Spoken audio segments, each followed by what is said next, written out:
You should leave. This lounge is for actual clients only. The words cut through the still air like a cold blade, slicing into the silence of Summit Wealth's VIP client lounge in Miami. No soft background music, no friendly greetings, only the voice of branch manager Ava Monroe, sharp as steel, final as a sentence. Naomi Sinclair didn't blink, but behind her eyes, what flinched wasn't pride, it was confirmation. She had expected this, and now it arrived exactly as predicted. Comment 1 if this opening hit you hard, and if you've ever seen eyes that were programmed not to believe in you. A quiet morning in Miami, where silence speaks louder than screams 10:17 a.m. The city of Miami was drenched in the humid heat of a June day. Inside the marble-tiled VIP lounge, everything gleamed, from the mahogany coffee tables to the recessed lighting that shimmered across the spotless floor. The room felt like a showroom, cream leather chairs, a luxury espresso machine in the left corner, and staff members casting brief glances when someone walked through the large glass doors. This place, polished and polite on the surface, was really a quiet battlefield, where nods, frowns, and routine questions served as invisible barriers against those who didn't fit the standard. Naomi Sinclair, the woman who walked in without a title, only a purpose. Naomi was 46. Her black curls were tied neatly behind her head, her face sharp but calm. She wore a light blue sweater, dark jeans, and plain black shoes. No luxury bag, no flashy jewelry. She walked in like any ordinary customer. And that was the point. No one in the room knew that the woman standing there was the CEO of Summit Enterprises, the company that owned the very bank they worked in. She approached the desk and requested a $5 million withdrawal. The staff escorted her to the VIP lounge without question. Everything was quiet until Ava Monroe appeared. "We need to verify your account." Ava Monroe, the branch manager, approached like she'd smelled smoke and was hunting down the fire. Her blonde bob swayed as she leaned toward the table. "You'll need to provide documentation verifying the source of these funds." She said it like Naomi had snuck in through the service entrance. Naomi didn't react. Her eyes weren't on Ava alone. They were scanning the entire system. The way Ava stood, the way two other staffers, Robert and Kelsey, exchanged furtive glances. The way a white man in a gray suit, Elliot, looked her up and down with open contempt. She'd seen this scene before. At 23, when she sold her first house. At 26, when she brought in triple the collateral and was still denied a loan. And now, 20 years and $8 billion later, it was back again. Calm as a weapon, Naomi didn't argue. She opened a slim tablet, tapped, scrolled, selected a file, and turned it toward Ava. "Please review this document," she said, voice steady, volume low. Before Ava could touch the screen, Elliot, the man in the gray suit, brushed past without even glancing. "Don't block the path, sweetheart," he muttered, shoving her arm. The tablet slipped and hit the floor. The sound wasn't loud, but it weighed more than any insult. No one in the room reacted. The only other black woman in the lounge, Imani Gray, pressed her lips tight.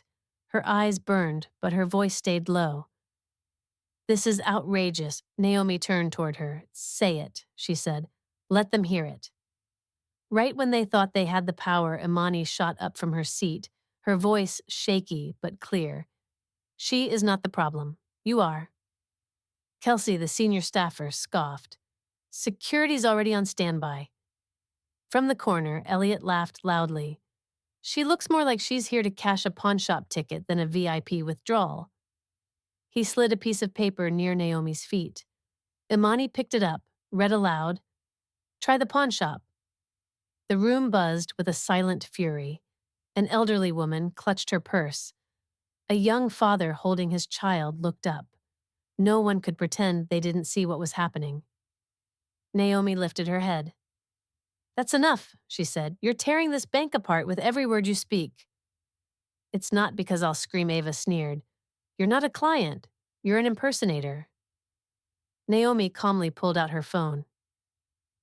"Carla," she said, "initiate Protocol 6. A woman's voice replied instantly, "Ready when you are, ma'am." Naomi didn't raise her voice. "You'll regret this, not because I'll scream, not because I'll record you, but because you just told the wrong person she didn't belong in a building she owns." Ava laughed out loud. "Delusion doesn't scare me." But Naomi's eyes weren't delusional. They were reality, and reality was about to pass judgment. When the storm begins in silence, Naomi remained seated. She didn't shout. She didn't cry. Carla's voice came through the speaker. "Compliance is monitoring." The recording began the moment Ava said, "You're a fraud." The room was no longer a waiting area. It had become a courtroom. And Naomi, the woman once pushed away from the table, was now seated at the center. "She doesn't belong here." The words landed dry and unbothered as if spoken through a clenched jaw. This time it came from Kelsey Hart, senior financial advisor, arms crossed beside the glass wall, eyes scanning Naomi like a high-risk loan file. She didn't shout, but every word was a needle. "A $5 million withdrawal? She could have stolen it?" The air in the room froze. Every eye turned to Naomi. No one spoke, but silence didn't mean ignorance. Comment 1, if you've ever witnessed something wrong and weren't sure if you should speak up. When frozen stares turn into complicity, the VIP lounge no longer felt like a hospitality suite. It became a silent theater, where each person sat like an audience member watching a live social identity test unfold. On the left side, Andre Carter, a successful Black entrepreneur, sat with arms folded, gaze unreadable. He knew the look of suspicion too well, but he'd learned to endure it in silence. Farther back, Keith Monroe, a tech engineer, was secretly recording the room with his phone. He didn't say a word, but the way he looked at Naomi asked quietly, "Should I?" A white elderly woman clutched her handbag. A Latino father held his young daughter's hand. Everyone saw, but no one spoke. Those who chose to watch. Before they chose to act, Andre Carter, 40, composed in a light gray suit. His eyes carried the weight of someone who had mastered the unspoken rules of survival in corporate spaces. He fought the battles worth fighting and sat out the rest. Keith Monroe, 31, quick-minded and restless, held his phone like a shield. His thoughts split between exposing the truth or keeping evidence to protect himself. Imani Gray, 28, a creative team member, she was the first spark of anger in the room. But that fire still sat clenched behind her pressed lips. And in the very center, Naomi Sinclair, unmoving, like the calm at the eye of a growing storm. When whispers turned into pressure, Naomi kept her back straight, eyes locked on those across from her. But just as she prepared to speak, Elliot, the arrogant white man, cut in. "Careful, sweetheart," he sneered. "That chair's not for just anyone." He glanced at the tablet on the table. "What's this? PowerPoint scamming now." Naomi didn't respond, but Imani couldn't hold it anymore. She leaned forward, voice low but firm. "This is too damn much." Naomi turned to her gently. "Say it," she whispered. "Don't hold it back." The first voice to break the room, Imani rose. Her eyes burned with the rage she'd buried for too long. "She is not the problem. You are. You are destroying this place, word by word, look by look." Kelsey chuckled with mocking disbelief. "Security's on the way. Don't get dragged into this." Elliot smirked. "What is this? Some fantasy where being black and dressed simple automatically makes you a CEO?" "Please." A few in the room chuckled. Others looked down, ashamed. Naomi looked at Imani, not with gratitude but with quiet alignment. Truth doesn't need applause. It just needs to be spoken. When the camera stayed still, but the words moved, Keith raised his phone. The red light blinked. Imani glanced at it. Naomi held up her hand. "No. We don't need them to watch. We need them to listen." Andre stepped forward. "Brother," he said to Keith, "put it down. This ain't TikTok. This is live evidence."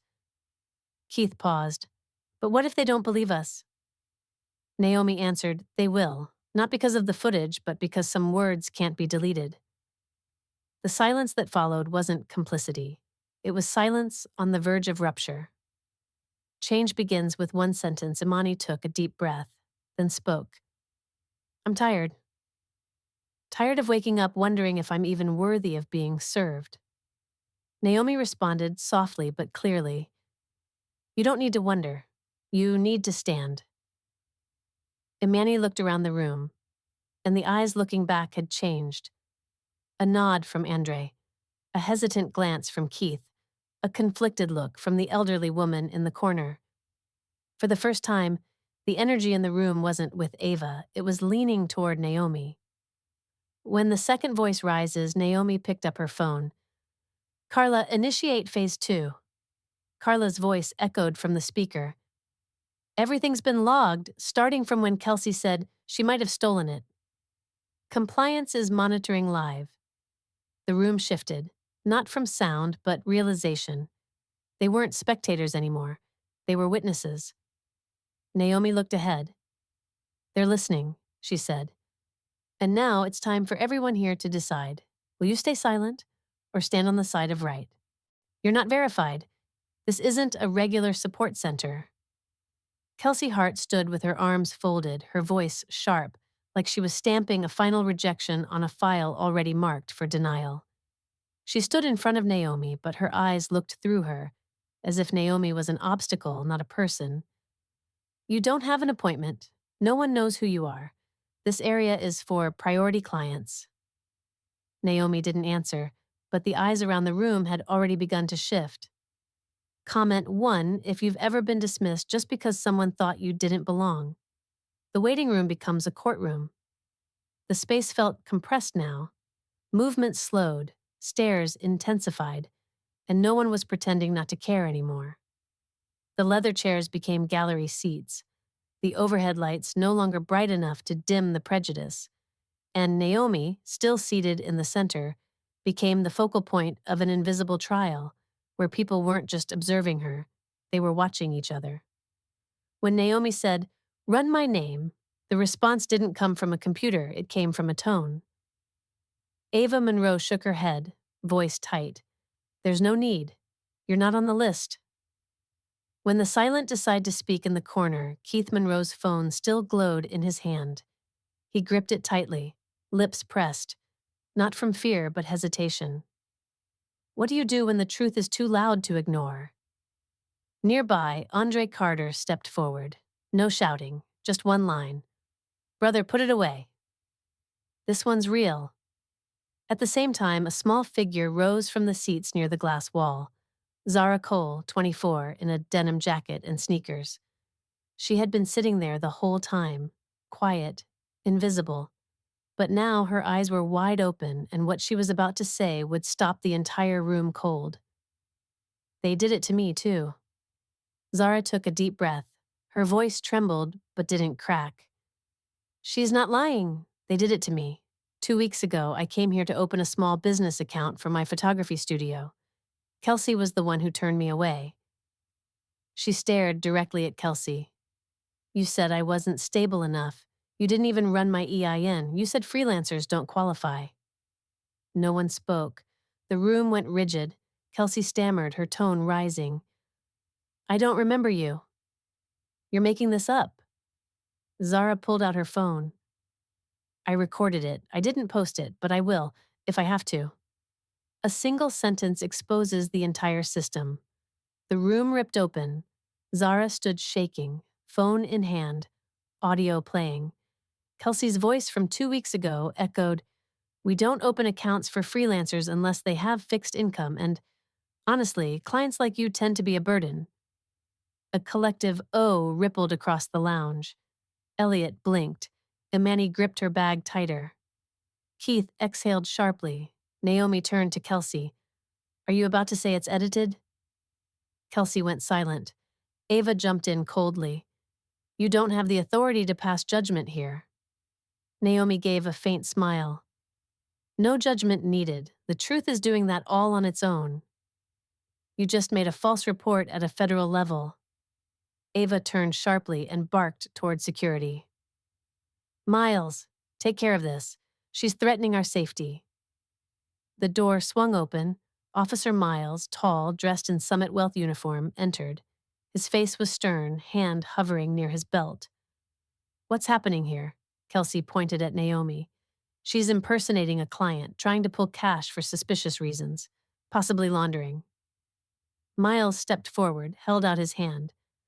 Please hand over your bag and tablet. Refusing may be considered obstruction of a security protocol. Naomi didn't move, didn't blink. You just heard a bank employee lie about me, right in front of witnesses and internal cameras. Touch me, and I'll request a statement be filed immediately. You'll be explaining yourself in court under federal false report charges, and I will be there. In the courtroom, when control begins to shift, Miles froze. 1 second, 2. The entire room held its breath. Naomi still didn't rise. She just turned toward her phone and spoke. Carla, Phase 2 is active. Log every statement from the past 3 minutes, including the words fraud, invalid, and burden. Carla's voice came through the speaker. Confirmed. Compliance is monitoring the live stream. Client identities, staff names, and recordings have been logged. Robert, the assistant manager, froze. He looked at Naomi, then at Ava. I didn't know anyone was monitoring. Naomi locked eyes with him. I don't need you to know. I need you to remember, truth doesn't need a camera. It needs a witness. They weren't testing her. She was testing them. Naomi stood. For the first time in over 20 minutes, she rose from the center seat. She walked slowly toward the reception desk, not in a rush, not afraid. She left them with one sentence. You want to verify identity?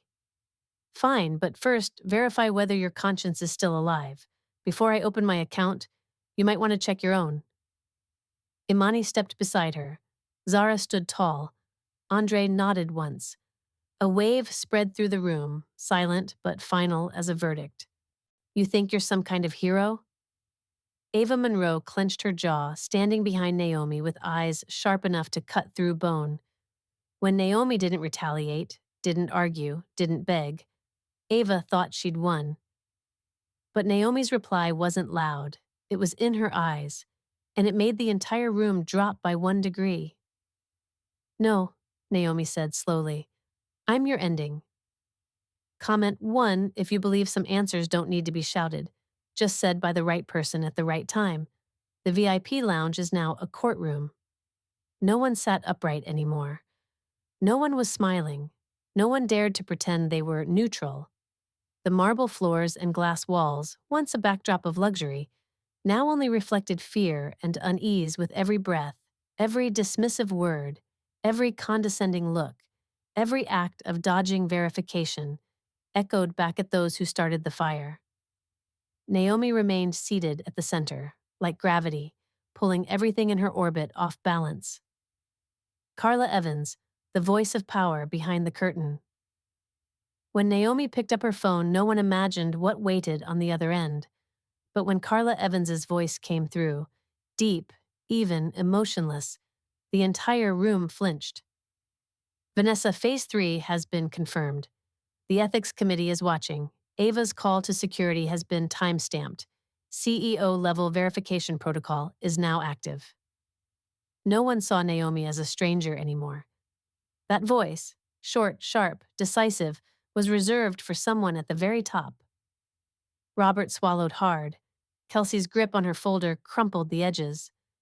Elliot looked around, desperate for an exit, and Ava stood frozen in place. If you're real, prove it. Ava's voice suddenly rose, thick with panic disguised as challenge. If you are who you say you are, open your account. Prove it to everyone. Her tone wasn't cold anymore. It was fear in heels. Naomi turned slowly, not angry, not flustered. She simply asked, Are you asking for proof, or just grasping at the last thread of power you thought you still had? Ava didn't answer, but both of them knew this wasn't about money or identity anymore. Stepping into power, one deliberate stride at a time, Naomi stood, for the first time since it all began, Her footsteps echoed against the marble, slow, steady, and every eye followed. No designer bag, no key card, no need for a badge, just a small black box retrieved from her tablet case. She placed it on the counter and opened it. Inside, her corporate ID with photo, notarized ownership certificate, and an executive-level authorization, stamped with Summit Wealth's embossed seal. Naomi turned, and for the first time her voice rose just above a whisper. My name is Naomi Sinclair. I am the founder and CEO of Summit Enterprises, the majority shareholder of this bank, owning 81% of its equity. The twist wasn't her identity, it was their reaction. Silence collapsed the room like a black hole. Lisa took a step back. Robert slumped into a chair as if his spine had vanished. Kelsey turned pale. Elliot muttered, "No way." And then, from the back, a voice rose. Calvin Holt, the black entrepreneur who had watched everything unfold. He stepped forward. I know her, Forbes, 2 years ago. She's the one who brought Summit back from the brink. Maya Gray whispered, She's our CEO. Keith, phone still in hand, not recording, just breathing, said, Wish I'd filmed that from the beginning. Naomi turned back. No tears, but in her gaze was something no camera could capture, the stillness of real power. I don't need you to know who I am. I need to know who you are. Naomi walked back to the center of the room. She looked at each person, not like a victim, but like a judge. The problem, she said slowly, isn't that you didn't know who I was. The problem is how you treated me when you thought I was nobody. No one spoke, no excuses left, no spin could save them. Naomi continued, You screened me because I didn't look like your expectation, but in that moment, I was the one screening you to see who actually belongs in this place. The first verdict falls, Naomi raised her phone. Carla's voice echoed through the speaker. Vanessa has full authority to proceed with personnel action under Emergency Compliance Protocol 4B. All discriminatory behavior has been logged. You may begin. Naomi didn't look at Ava. She just spoke clearly, each word slicing clean. Ava Monroe, as of this moment, you are permanently terminated for racial discrimination, for abuse of power, and for violating the legal rights of a client. Ava opened her mouth, but no sound came out. The voice that once barked commands was now just breath. They're trying to erase us through policies, tone, and a fake concern for security. Imani Gray was no longer seated. She stood tall, eyes fixed on the bank staff, now huddled silently in the corner. Her voice trembled, but each word sliced through the room like a blade. You don't have to say the word discrimination. When you say not a good fit, when you prioritize clients who look more professional, that's just code for exclusion. And for the first time since this story began, Naomi wasn't the loudest voice in the room. Comment 1 if you've ever heard someone say, not a good fit, when you knew they weren't talking about your resume, but your skin. When truth no longer lives in words, but in systems. The room now felt like a crime scene, no longer a space for transactions. It had become a place for exposing the machinery of suppression. Naomi turned toward Carla on the phone. Have we found anything on the buried complaints yet? Carla responded immediately. Yes, 8 internal complaints from women of color over the past 12 months, all marked as invalid, insufficient evidence, or outside resolution period. Every eye turned to Kelsey and Robert. Carla continued. All 8 forms were signed by Natalie Hart, 4 of them co-signed by Robert. When the silent enforcer decides to speak, a single step echoed slowly across the floor. Officer Miles, the same guard who once tried to confiscate Naomi's tablet, now stood at the center of the room, no longer rigid. I have something to say, he said, voice low. Naomi looked him straight in the eye. You were right, Miles continued. I wasn't just wrong. I was part of it. The entire room went silent, a confession from the hand that enforced it. 2 months ago, Miles said, Kelsey came to me. She said corporate was starting to pay attention to complaints from colored clients. Ava told me to keep it internal. No paperwork. No hassle. She said if someone caused trouble, tag them as high risk, call security, and escort them out. No incident report. No trace. Zara froze. Imani closed her eyes. Andre nodded slowly, like he was finally hearing out loud what everyone already knew, but no one dared say. Naomi didn't flinch. She asked calmly, "Do you have proof?" Miles nodded. "There's a hidden section in the CRM. It uses a tag called Level Gray. I personally flagged at least 6 clients that way." The one in the shadows finally steps into the light. Just then, a weathered voice rose from the back. "I need to say something, though it's not easy." All heads turned. It was Richard Langford, an elderly white man in a gray suit, a Summit Wealth Client Legacy Tier badge gleaming on his chest. "I was once the regional training director, retired 10 years ago, but I trained Ava, Robert, and Natalie. I didn't teach them to discriminate, but I did help build the system. I wrote the language, high-value clients, appropriate appearance, professional posture. We never said race. But the system understood exactly what we meant. When truth doesn't come from one person, but from an entire generation," Naomi walked toward Richard. "Why now?" she asked. He looked down. His voice graveled. "Because I watched you stand here, without shouting, without filming, and still shake the system to its core. I always had a voice, but I never used it when it mattered most." Naomi didn't nod. She let him finish. "I want to give a formal statement. I'm willing to assist in redesigning the entire training framework. Starting here, starting today. There's no refuge left for silence."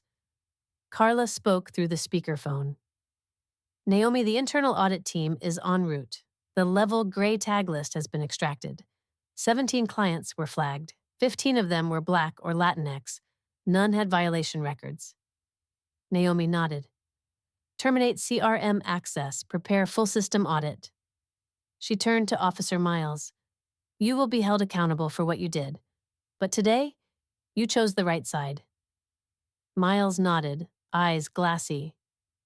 "I'm not looking for forgiveness. I just want to start over, with truth." When the counterattack begins in the place they thought was weakest, Naomi returned to the center of the room, standing tall, eyes sweeping across every face. Ally and accuser alike. This system was designed to make people like us feel wrong, even when we were doing everything right. But today, we're not apologizing for existing. Today, the system must apologize for thinking it could bury us beneath paperwork. We don't just audit balances, we audit words. The sentence wasn't loud, but it echoed inside everyone still standing in that room. Naomi Sinclair now stood not in a VIP lounge, but on the front line of reform. She didn't raise her fist. She didn't preach. Just one sentence. And the old policies began to shake. Comment 1 if you've ever believed. One word can weigh as much as a stone hurled at a so-called untouchable system. What used to be a lounge of privilege has become the starting point of justice. The afternoon sun dipped west, casting a golden light through the thick glass walls. Shining directly on the center where Naomi stood, all transactions had stopped. The clients were still present, but they were no longer spectators. They were witnesses. Witnesses to a rare moment in banking, reform, beginning at the exact place where the damage was done. From Naomi's phone, Carla's voice echoed through the speaker. "The Ethics Committee has approved full authority to launch the pilot reform, effective immediately at the Miami branch." When the one who once asked, "What's going on?" becomes the one rebuilding it, Maya Gray, the young woman who had first stood up to defend Naomi, stepped forward. Her anger remained, but it was no longer destruction, it was direction. "Naomi," she asked softly, "I've heard you say verbal audit all day, but what exactly is that?" Naomi turned to her, her gaze softening. "It's when we don't just measure numbers. We measure words. Who said what, to whom, who got spoken over, and who stayed silent." but that would change everything about how we work. A young staffer stepped out from behind the teller line, his name unknown, his shirt still damp with sweat. He stammered, "If everything we say gets assessed, how are we supposed to speak at all?" Naomi didn't deflect. She stared right at him. "Then ask yourself, who's the one who's never felt safe to speak?" No answer was needed. Everyone understood. In that room, white voices had always been free, and black voices had learned to shrink from day one. Naomi continued, "If words can harm, then they can be held accountable. That's not surveillance. It's commitment. When reform isn't printed, it's spoken." Carla's voice came through again. "I've sent the Communication Culture Commitment Form to all staff at the Miami branch. Anyone who wishes to stay must sign it." Naomi turned to those still remaining, Robert, a few junior staffers, and secondary security. "No one's being forced to stay, but anyone who does must understand. Words can no longer be used to shut people out." Keith whispered, "This doesn't feel like a bank anymore." Andre replied, "No, it feels like humanity. As of today, this place doesn't serve privilege. It serves justice." Naomi walked to what used to be the high-tier guest seat, the polished leather chair reserved for top investors. She placed her hand on it. This chair used to represent privilege. Today, it's just a chair, like any other. Because real power doesn't come from where you sit, it comes from how you speak. The room fell completely silent. Naomi turned to face them all. "The Summit Equity Program will begin here, not at headquarters, not at a conference, but right here, in the place that once stayed silent in the face of wrong. No one has to leave, but those who stay must stay for the right reasons." Carla confirmed. "The internal oversight team is at the back entrance. Behavioral evaluation forms are being distributed. Naomi, you have full authority to lead the reform pilot." Naomi nodded. She turned to Zara, the young woman once rejected for being a freelancer. "Zara Cole," she called, firmly but warmly. "You are living proof of a broken system, and the reason I'm here today. I invite you to open the very first account under the new program, signed by the executive board. No fees, no minimums." Zara covered her mouth, then nodded through tears. It wasn't a firing. It was a beginning. Naomi looked around. The ones who once stared at her with doubt now looked down. The ones who stayed silent now wanted to speak. She smiled, software but unwavering. "We don't rewrite rules because of one bad day. We rewrite them because one day someone had the courage to stop everything. This room used to silence voices. Now it's where everything begins again."